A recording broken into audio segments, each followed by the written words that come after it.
आसंतु वर्तमान आज पवित्र उपासना कार्यक्रम आरंभ करने पूर्व उपस्थित मंडलीर समस्त साधुवृंद भक्त प्रभुंकर दासी मानू आज ऑनलाइन उपासना को स्वागत करुअछि एवं मु मोर आंतरिक अभिनंदन सह मंडलीर प्रत्येक सभ्य मानू मोर नमस्कार जनाए। नमस्कार। आसंतु प्रार्थना करी आज उपासना को आरंभ करिया पे जिबा। प्रार्थना करिबा। दयामय स्वर्गस्थ पिता तुमर महानामर धन्यवाद करुअछु। अनुग्रह करिए सुंदर समय तुम निरूपण करिथिल ऑनलाइन माध्यम रे तुमर सेवा आराधना करिवार जो सुंदर अवकाश मान को देइछ सेथिपाई मध्य तुमर धन्यवाद करुअछु।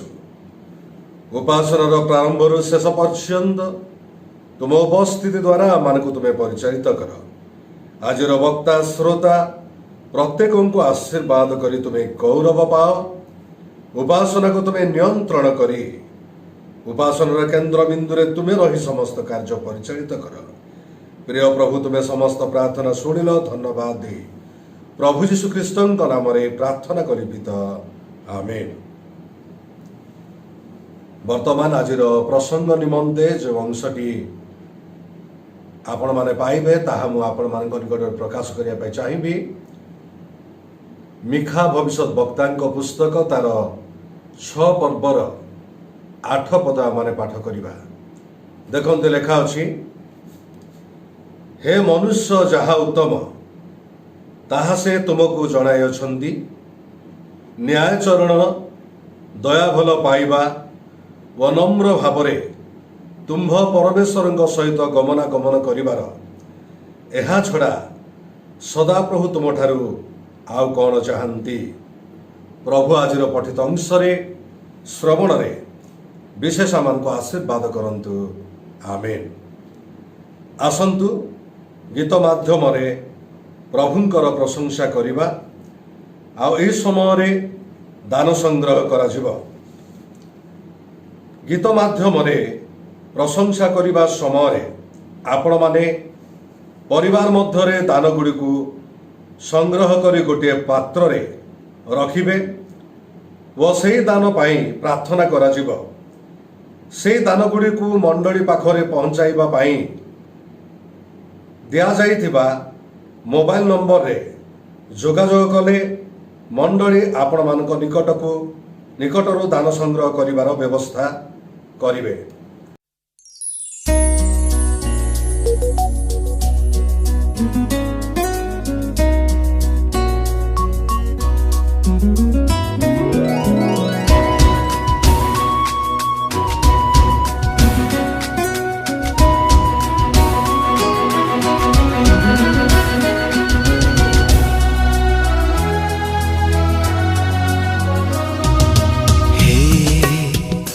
प्रेम माया हे प्रेम माया हे प्रेम माया हे प्रेम माया उजीवित कर जीवन मर उजीवित कर जीवन मर प्रेम दीप जाली दिया हे प्रेम माया हे प्रेम माया।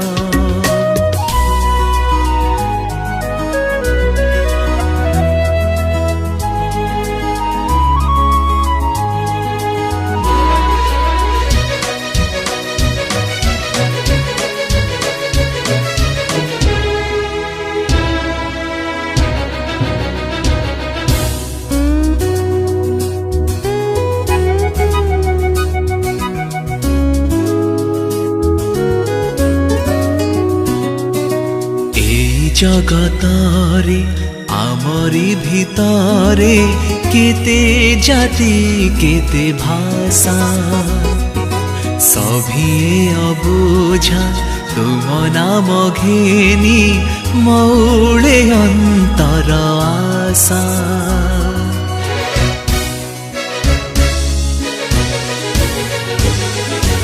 এই জগতরে আমরি ভিতরে কেতে জাতি কেতে ভাষা সভিয়ে অবুঝা তুম নাম ঘেনি মৌড়ে অন্তর আশা আশাহীন সত অজ্ঞান জনে আশাহীন সত অজ্ঞান জনে তুম পরিচয় দিয়া হে প্রেমমায়া হে প্রেমমায়া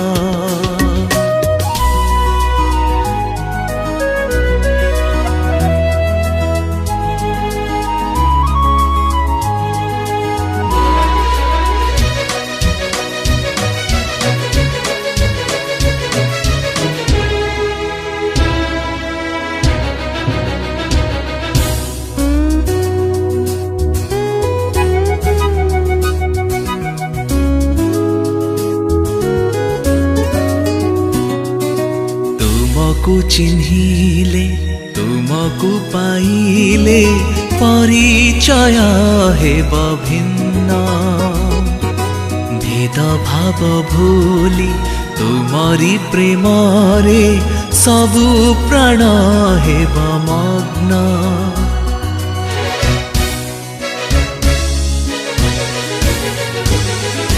तुमको चिन्हिले तुमको पाइले परिचय हेब भिन्न भेद भाव भूली तुमरी प्रेमरे सबु प्राण हेब मग्न तुम कल्याणे शान्तिर स्रोत तुम कल्याणे शान्तिर स्रोत बही जीवा हे प्रेममाया हे प्रेममाया हे प्रेममाया हे प्रेममाया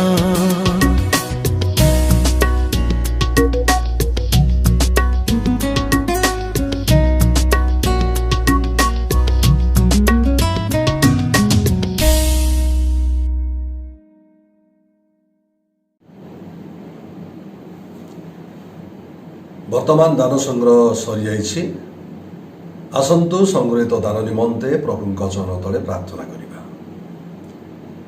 प्रेममय आम्भमानଙ୍କର स्वर्गस्थ पिता, तुमर महानामर धन्यवाद प्रशंसा गौरव करुअछु। प्रिय प्रभु एही समयरे दान संग्रह करा जाइछि। संग्रहित दान को तुम हस्तरे मु समर्पण करुअछि। हस्तार्पण करी आशीर्वाद कर एवं से दान को तुम राज्य विस्तार निमंते तुम्हें व्यवहार कर। प्रिय प्रभु मंडलीर जेते परिवार दान देइछन्दी से परिवार मानू मध्य तुम्हें आशीर्वाद कर। दान देवा संगे संगे निज हृदय तुमको दे ए दिन मानकरे तुम गौरव निमंते व्यवहृत हेबे तुम्हें साहाय्य कर। प्रिय प्रभु तुम्हें समस्त प्रार्थना शुणिल धन्यवाद दे प्रभु जीशु ख्रीष्टଙ୍କ नामरे प्रार्थना कली पित आमेन। वर्तमान आजिर प्रसंग मध्य को जिबा। आजिर प्रसंगर नाम हेउछि ईश्वर मनुष्य ठारू कौन चाहती।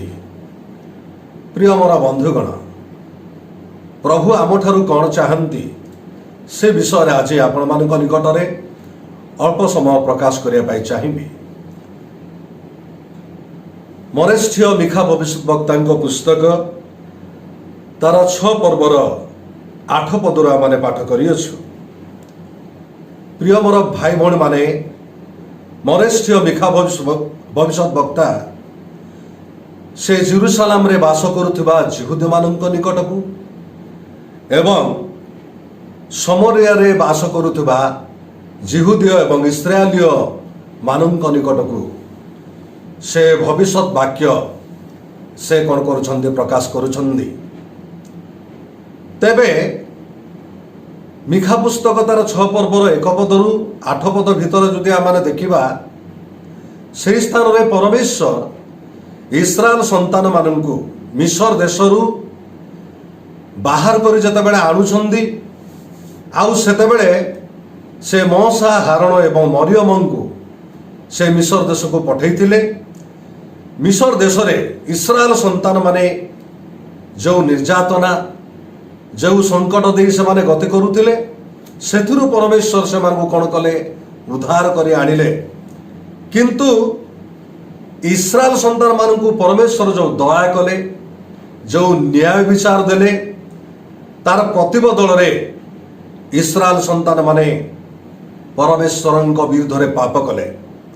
तेणु मोर प्रिय बंधुगण मिखा भविष्य वक्ता से इस्राएल लोक मानू जिहुदीय लोक मानू से कहउछन्ति आमे कौन घेनी परमेश्वर निकट को जिबा तेबे परमेश्वर से संतुष्ट हेबे आउ सेतिपाई परमेश्वर कौन चाहती ताहा मिखा पुस्तक तार 6 पर्वर 8 पदरे से कौन करछन्ति प्रकाश करछन्ति। तेणु मिखा तार 6 पर्वर 8 पदर आम देखुछु हे मनुष्य जहा उत्तम ताहा से तुमको जणाई अछन्ति न्यायचरण दया भल पाइबा वनम्र भाव तुम परमेश्वर सहित गमन गमन करिवार एहा छड़ा सदा प्रभु तुम ठारू आउ कौन चाहती। प्रिय मोर बंधुगण मनुष्य मान ठारू प्रभु कौन चाहती मिखा पुस्तक रे आमने ताहा कौन करि पारुछु देखि पारुछु। तेबे एई पद अनुसारे आमने 3टी विषय कौन करि पारुछु देखि पारुछु। एक न्यायचरण द्वितीय रे दया भल पाइबा तृतीय रे नम्र भावरे परमेश्वर सहित गमनागमन करिबा। एई विषयटी परमेश्वर मनुष्य ठारू से कौन करती चाहती। तेबे मोर प्रिय बंधुगण आमारे प्रथम रे देखिबा न्यायचरण प्रभु तांको लोक मानक ठारू न्यायर विषय से कौन करती से चाहती। तेबे बाइबल प्रकाश करे न्याय कहले कौन न्याय कहले इंग्राजी रे जस्ट बोली प्रकाश करा जाए।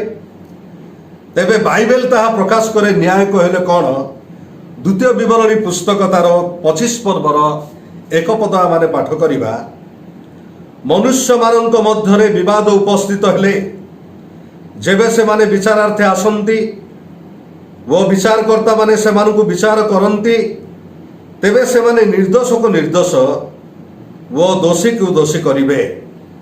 प्रिय मोर बंधुगण न्याय कहले निर्दोष को निर्दोष करिबा वो दोषी को दोषी करिबा एहा होछि न्याय। किंतु पृथ्वीर आदालत मानकर जदि आम देखा दोषी को निर्दोष करा जाए एवं निर्दोष को कौन करा जाए दोषी करा जाए। जेहेतु विचारालय मानकरे मोर प्रिय बंधुगण प्रकृत न्याय दिया जाए नहीं किंतु बाइबल प्रकाश करे जे दोषी को दोषी करिबा निर्दोष को निर्दोष करिबा यह होछि प्रकृत न्याय। तेबे मोर प्रिय बंधुगण परमेश्वर मनुष्य मानक ठारू से न्यायचरण से चाहती। तेणु जिरिमिया भविष्यत वक्ता पुस्तक 5 पर्वर 1 पद माने देखुछु तुम्हे माने जेरुसलामर सबु सड़क रे एणे तेणे धाई देख वो बुझ आउ तैर छक स्थान सबुरे खोज जेबे न्यायचारी व सत्य अन्वेषणकारी एक जन पाइपार तेबे आम्भे से नगर को क्षमा करिबा। प्रिय मोर भाई भौणी माने जिरिमिया भविष्यत वक्ता द्वारा परमेश्वर स्थान रे से प्रकाश करुचंदी जेरुसलामर सबु सड़क रे एणे तेणे धाई देख न्यायचरण न्यायचारी व सत्य अन्वेषणकारी जड़े व्यक्ति को जदि आम पाइबा तेबे से नगर को आम कौन करवा रक्षा करवा। तेबे मोर प्रिय भाई भौणी माने परमेश्वर आम ठारू न्यायचारी व्यक्ति मान को से खोजती।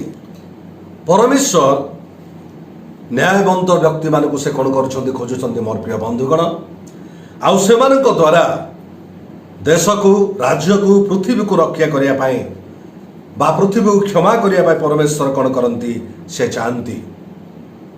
तेणु जिशा भविष्य वक्ता से उल्लेख करुँच जिशा तार 59 पर्वर 3-4 पद लेखा अच्छी कारण तुम्ह मानकर हस्त रक्त व तुम्ह मानक अंगुली सबू अपराध रे असुचि होई अछि। तुम्ह मानकर ओष्ठाधर मिथ्या कही अछि। तुम्ह मानकर जिह्वा दुष्टता बके केही न्याय रे गुहारी शुणे नाही वो केही सत्य रे प्रतिवाद करे नाही। से माने असारतारे निर्भर करंती वो मिथ्या कथा कहंती। से माने अनिष्ट को गर्भरे धारण करंती वो अपराध प्रसव करंती। प्रिय मोर बंधुगण जिशाय मध्य से प्रकाश करुछंदी जे इस्राएल लोक मानक मध्यरे दुष्टता पाप रहिछि असुचितारे से माने परिपूर्ण केही न्याय रे गुहारी शुणे नाही वो केही सत्य रे प्रतिवाद करे नाही। अर्थात इस्राएल संतान मानक मध्यरे न्याय नथिला सत्य नथिला यह से कौन कर प्रकाश करुछंदी।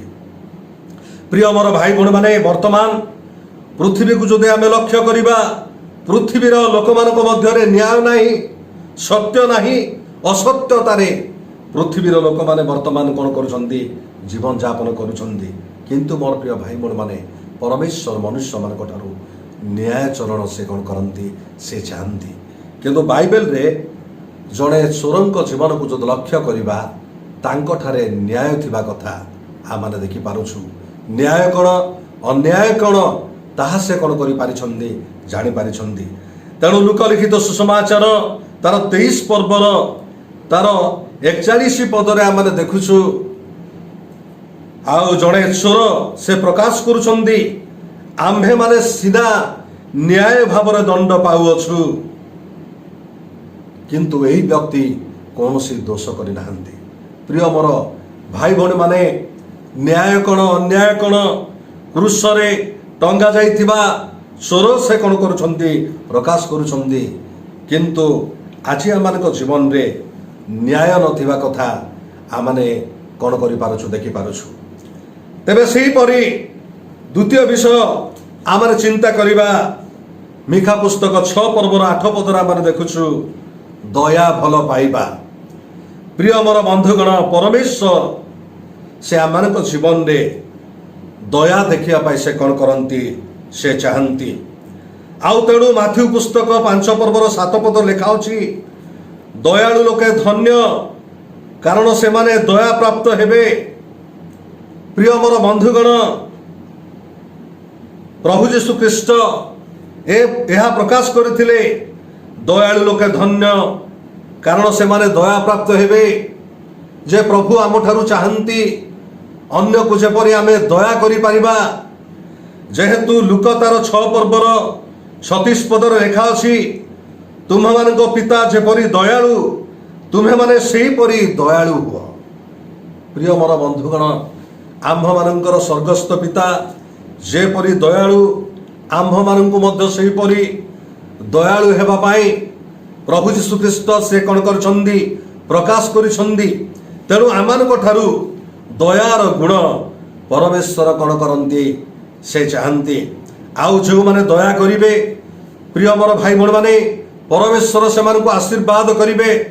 तेणु हितोपदेश पुस्तक तार 14 पर्वर 21 पदरे आमे गोटे कथा देखि पारुछु जो लोक प्रतिवासी को तुच्छ बोध करे से पाप करे मात्र जो जन दरिद्र को दया करे से धन्य। प्रिय मोर भाई भौणी माने दरिद्र मान को जो माने दया करिवे से माने धन्य अर्थात से माने आशीर्वाद पाइबे। तेणु परमेश्वर तांको लोक माने जेपरि दयालु हेबे अन्य को दया करिवे यह कौन करती ଚାହାନ୍ତି। ତେଣୁ ପରମେଶ୍ୱର ଦୟା ଭଲ ପାଆନ୍ତି। ତେଣୁ ମୁଁ ଆଉ ଆପଣମାନେ ଅନ୍ୟକୁ ଦୟା କରିବା ପାଇଁ ସବୁବେଳେ ଆମେ କ'ଣ କରିବା? ଚେଷ୍ଟା କରିବା। ସେହିପରି ମୋର ପ୍ରିୟ ଭାଇ ଭଉଣୀମାନେ, ତୃତୀୟ ବିଷୟ ଆମେ ଦେଖୁଛୁ ନମ୍ର ଭାବରେ ପରମେଶ୍ୱରଙ୍କ ସହିତ ଗମନାଗମନ କରିବା। ପ୍ରିୟ ମୋର ଭାଇ ଭଉଣୀମାନେ, ନମ୍ରତା ଆମେ ଯୀଶୁଙ୍କ ଠାରୁ ଶିକ୍ଷା କରିବା ଆବଶ୍ୟକ ରହିଛି। ଯେହେତୁ ଫିଲିପିୟ ପୁସ୍ତକ ତାର 2 ପର୍ବର 5 ପଦରୁ 9 ପଦ ପର୍ଯ୍ୟନ୍ତ ଯଦି ଆମେ ପାଠ କରିବା, ସେହି ସ୍ଥାନ ଆମେ ଦେଖୁଛୁ ଖ୍ରୀଷ୍ଟ ଯୀଶୁଙ୍କର ଯେପରି ମନ ଥିଲା ତୁମ୍ଭମାନଙ୍କର ସେହିପରି ମନ ହେଉ। ସେ ଈଶ୍ୱର ରୂପୀ ହେଲେ ହେ ଈଶ୍ୱରଙ୍କ ସହିତ ସମାନ ହୋଇ ରହିବା ନିଜ ନିମନ୍ତେ ଧରି ରଖିବାର ବିଷୟ ମନେ କଲେ ନାହିଁ, କିନ୍ତୁ ମନୁଷ୍ୟ ସଦୃଶ ହୋଇ ଦାସ ରୂପ ଧାରଣ କରି ଆପଣାକୁ ଶୂନ୍ୟ କଲେ। ପୁଣି ମନୁଷ୍ୟ ଭାବରେ ଦେଖାଯାଇ ମୃତ୍ୟୁ ପର୍ଯ୍ୟନ୍ତ, କୃଷ୍ୟ ମୃତ୍ୟୁ ପର୍ଯ୍ୟନ୍ତ ଆଜ୍ଞାବହ ହୋଇ ଆପଣାକୁ ଅବନତ କଲେ। ଏହି କାରଣରୁ ଈଶ୍ୱର ତାହାଙ୍କୁ ଅତିଶୟ ଉନ୍ନତ କରିଅଛନ୍ତି। ପୁଣି ସମସ୍ତ ନାମ ଅପେକ୍ଷା ସର୍ବୋତ୍କୃଷ୍ଟ ନାମ ତାହାଙ୍କୁ ପ୍ରଦାନ କରିଅଛନ୍ତି। ପ୍ରିୟ ମୋର ବନ୍ଧୁଗଣ, ପାଉଲ ଏ ସ୍ଥାନରେ ସେ ପ୍ରକାଶ କରୁଛନ୍ତି ଖ୍ରୀଷ୍ଟ ଯୀଶୁଙ୍କର ଯେପରି ମନ ଥିଲା ତୁମ୍ଭମାନଙ୍କର ସେହିପରି ମନ ହେଉ। ପ୍ରଭୁ ଯୀଶୁ ଖ୍ରୀଷ୍ଟଙ୍କର ଯେପରି ମନ ଥିଲା ଆମ୍ଭମାନଙ୍କର ସେପରି ମନ ହେବା ଆବଶ୍ୟକ ରହିଛି। ମୋର ପ୍ରିୟ ବନ୍ଧୁଗଣ, ଯେହେତୁ ଏହି ସ୍ଥାନରେ ଆମେ ଦେଖୁଛୁ ପ୍ରଭୁ ଯୀଶୁ ଖ୍ରୀଷ୍ଟ ସେ ଈଶ୍ୱର ରୂପୀ ହେଲେ ହେ ସେ ଈଶ୍ୱରଙ୍କ ସହିତ ସମାନ ହୋଇ ରହିବା ନିଜ ନିମନ୍ତେ ଧରି ରଖିବା ବିଷୟ ମନେ କଲେ ନାହିଁ, କିନ୍ତୁ ସେ କ'ଣ କଲେ? ଦାସ ରୂପ ଧାରଣ କଲେ। ସେ ଈଶ୍ୱର ହେଲେ ମଧ୍ୟ ପ୍ରିୟ ମୋର ଭାଇ ଭଉଣୀମାନେ, ସେ ଗୋଟିଏ ଚାକର ରୂପ ଧାରଣ କଲେ, ଦାସ ରୂପ ଧାରଣ କଲେ। ସେତିକି ନୁହଁ, ସେ ଆପଣାକୁ କ'ଣ କଲେ? ଶୂନ୍ୟ କଲେ। ଏବଂ ସେ କ'ଣ କଲେ? କୃଷ୍ୟ ମୃତ୍ୟୁ ଭୋଗ ପର୍ଯ୍ୟନ୍ତ ଈଶ୍ୱରଙ୍କର ଆଜ୍ଞାବହ ହୋଇ ଆପଣାକୁ ସେ କ'ଣ କଲେ? ଅବନତ କଲେ। ତେଣୁ ମୋର ପ୍ରିୟ ଭାଇ ଭଉଣୀମାନେ, ଯୀଶୁଖ୍ରୀଷ୍ଟଙ୍କ ଠାରୁ ନମ୍ରତା ଶିକ୍ଷା କରିବା ଆବଶ୍ୟକ ରହିଛି। ଯେହେତୁ ସେ ଈଶ୍ୱର ହେଲେ ମଧ୍ୟ ସେ ଦାସ ରୂପ ଧାରଣ କରି ନିଜକୁ ସେ କ'ଣ କଲେ? ଶୂନ୍ୟ କଲେ। ମୋର ପ୍ରିୟ ବନ୍ଧୁଗଣ, ସେଥିପାଇଁ ମାଥିଉ ପୁସ୍ତକ ତାର 11 ପର୍ବର 28ରୁ 29 ପଦ ଭିତରେ ସେ ପ୍ରକାଶ କରନ୍ତି, ହେ ପରିଶ୍ରାନ୍ତ ଭାରଗ୍ରସ୍ତ ଲୋକମାନେ ମୋ ନିକଟକୁ ଆସ, ମୁଁ ତୁମ୍ଭମାନଙ୍କୁ ବିଶ୍ରାମ ଦେବି। ମୋହର ଜୁଆଳି ଆପଣା ନିକଟରେ ତୁମେ କ'ଣ କର? ଘେନ। ଆଉ ମୋ ନିକଟରୁ ତୁମେ କ'ଣ କର? ଶିଖ, ଯେହେତୁ ମୁଁ ମୃଦୁଶୀଳ ମୋ ନମ୍ରଚିତ। ପ୍ରିୟ ମୋର ଭାଇ ଭଉଣୀମାନେ, ଯୀଶୁଙ୍କ ଠାରୁ ନମ୍ରଶୀଳ ହେବା ପାଇଁ ଆମେ ଶିଖିବା ଆବଶ୍ୟକ ରହିଛି। ଯେହେତୁ ପରମେଶ୍ୱର ଆମଠାରୁ ନମ୍ର ଜୀବନ ସେ କ'ଣ କରନ୍ତି? ଚାହାନ୍ତି। ତେଣୁ ମୋର ପ୍ରିୟ ବନ୍ଧୁଗଣ, ଗଣନା ପୁସ୍ତକ ତାର 12 ପର୍ବର 3 ପଦରେ ଆମେ ଦେଖୁଛୁ ମୋଶା ସମସ୍ତଙ୍କ ଠାରୁ, ପୃଥିବୀର ସମସ୍ତଙ୍କ ଠାରୁ ସେ ନମ୍ରଶୀଳ ବ୍ୟକ୍ତି ଥିଲେ। ତେଣୁ ମୁଁ ଆଉ ଆପଣମାନେ ନମ୍ର ଭାବରେ ଜୀବନଯାପନ କରିବା ଆବଶ୍ୟକ ରହିଛି। ତେଣୁ ମାଥିଉ ପୁସ୍ତକ 5 ପର୍ବର 5 ପଦରେ ଲେଖା ଅଛି, ନମ୍ରଶୀଳ ଲୋକେ ଧନ୍ୟ, କାରଣ ସେମାନେ ପୃଥିବୀର କ'ଣ ହେବେ? ଅଧିକାର ହେବେ। ମୋର ପ୍ରିୟ ବନ୍ଧୁଗଣ, ପରମେଶ୍ୱର ମୋ ଠାରୁ ଆପଣମାନଙ୍କ ଠାରୁ ସେ ନମ୍ରତା କ'ଣ କରନ୍ତି? ସେ ଚାହାନ୍ତି। ତେଣୁ ମିଖା ଭବିଷ୍ୟତ ବକ୍ତା ଇସ୍ରାଏଲ ଲୋକମାନଙ୍କୁ ସେ କହୁଛନ୍ତି ଯେ ପରମେଶ୍ୱର 3ଟି ବିଷୟ ଆମଠାରୁ ସେ ଚାହାନ୍ତି। 1 ନ୍ୟାୟାଚରଣ, ଦ୍ୱିତୀୟରେ ଦୟା ଭଲ ପାଇବା, ତୃତୀୟରେ ନମ୍ର ଭାବରେ ପରମେଶ୍ୱରଙ୍କ ସହିତ ଗମନାଗମନ କରିବା। ଏହା ପରମେଶ୍ୱର ଚାହାନ୍ତି। ତେଣୁ ଆସନ୍ତୁ ମୁଁ ଆଉ ଆପଣମାନେ ଆମେ ପ୍ରତ୍ୟେକ ଆମମାନଙ୍କ ଜୀବନରେ ନ୍ୟାୟାଚରଣ, ଦୟା ଭଲ ପାଇବା, ନମ୍ର ଭାବରେ ପରମେଶ୍ୱରଙ୍କ ସହିତ ଗମନାଗମନ କରିବା ପାଇଁ ଚେଷ୍ଟା କରିବା। ପ୍ରଭୁ ଆଜିର ଅଳ୍ପ ବାକ୍ୟରେ ଆଶୀର୍ବାଦ କରନ୍ତୁ। ଆମେନ୍। ଆସନ୍ତୁ ପ୍ରାର୍ଥନା କରିବା। ପ୍ରେମମୟ ପ୍ରିୟ ପ୍ରଭୁ ଯୀଶୁ ରାଜା, ପୁନର୍ବାର ତୁମର ମହାନାମର ଧନ୍ୟବାଦ କରୁଅଛୁ। ତୁମ ବାକ୍ୟ ଦ୍ୱାରା ଆମମାନଙ୍କୁ ତୁମେ କଥା କହିଛ, ସେଥିପାଇଁ ମଧ୍ୟ ଧନ୍ୟବାଦ କରୁଅଛୁ। ଆଜିର ବାକ୍ୟ ଅନୁସାରେ ପରିଚାଳିତ ହେବା ନିମନ୍ତେ ଆମମାନଙ୍କୁ ତୁମେ ସାହାଯ୍ୟ କର। ଅନଲାଇନ୍ ମାଧ୍ୟମରେ ଯେଉଁମାନେ ବାକ୍ୟ ଶ୍ରବଣ କରୁଛନ୍ତି ସେମାନଙ୍କୁ ମଧ୍ୟ ତୁମେ ଆଶୀର୍ବାଦ କର।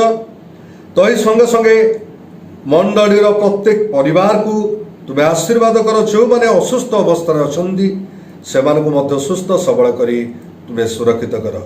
ପ୍ରିୟ ପ୍ରଭୁ, ତୁମେ ସମସ୍ତ ପ୍ରାର୍ଥନା ଶୁଣିଲ। ଧନ୍ୟବାଦ ଦେଇ ଯୀଶୁଙ୍କ ନାମରେ ପ୍ରାର୍ଥନା କଲି ପିତା, ଆମେନ୍। ଏତେବେଳେ ପିତା ଈଶ୍ୱରଙ୍କ ଅସୀମ ପ୍ରେମ, ତ୍ରାଣକର୍ତ୍ତା ପ୍ରଭୁ ଯୀଶୁଖ୍ରୀଷ୍ଟଙ୍କ ଦୟା ଏବଂ ଅନୁଗ୍ରହ, ପବିତ୍ର ଆତ୍ମାଙ୍କ ଚିରନ୍ତର ପ୍ରେମ, ଶାନ୍ତି, ସହଭାଗିତା ବିଶେଷ ଆମ୍ଭମାନଙ୍କ ପ୍ରତି ସଦାସର୍ବଦା ସଙ୍ଗେ ସଙ୍ଗେ ହୁଅନ୍ତୁ ପିତା, ଆମେନ୍। ସମସ୍ତଙ୍କୁ ନମସ୍କାର।